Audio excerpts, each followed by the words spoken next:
congratulations on the show. I really loved it. Every episode I got to the end and immediately wanted to watch the next one. Hey, that's a good thing. And I wondered for you, Leo, your character, Edward, has a relationship with Adam in the show. And I know for you, Quintessa, you're really careful to choose your roles because as a non-binary actor, you like to pick characters that resonate with your own experiences. So what was it about Prime Target that made you both want to get involved in the show? For me, I'd never taken on a role like Ed. You know, Yeah. I'd previously played guys who were very outgoing and sociable, and you know, get into mischief and enjoy a bit of mischief, and are very good with people. And Ed is none of those things. He's not good with people. He doesn't like people. Doesn't like going out. He hates any sense of mischief, or you know. He breaks some rules, don't get me wrong, but it was just, for me, it was a new territory, and I was very interested in exploring that. You know, it's so interesting because someone else brought that up about, for me personally, like being very careful about what I choose to do, but specifically as it pertains to queer representation in TV and film, I'm the most critical about because I don't want to perpetuate any stereotypes. So being non-binary, a lot of people would look at me and be like, oh, but you're femme presenting. Like, you know, for a non-binary character, you'll have to have a shaved head or colored hair or a bunch of piercings or tattoos or have to act a certain type of way. And I'm kind of like, if that doesn't broaden people's understanding of like who can be trans, queer, non-binary, gender identity, sexuality, then for me, I'm kind of like, maybe it's for someone else.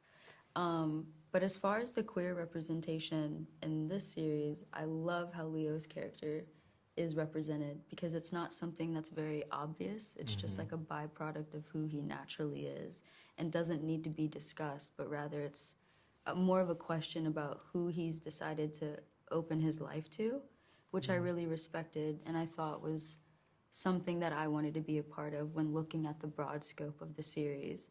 And then, you know, more personally for me, I'm like, okay, they're stunts, so I definitely want to do the show. But yeah, all of that to say, you know, overall it was just very interesting. And Jane takes Taylah under her wing in the show, and Edward has Robert and other lecturers at the university. But I wondered who's been a great mentor to each of you as you started out in your careers and got your first big roles? For me, I mean, someone that I credit a lot to is a man named John Abbott, who, when I first decided I wanted to do acting, he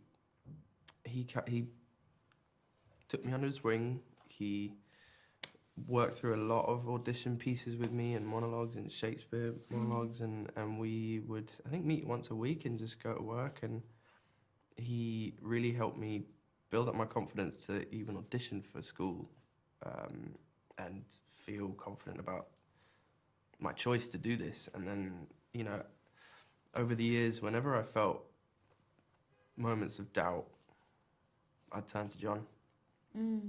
So John Abbott for me.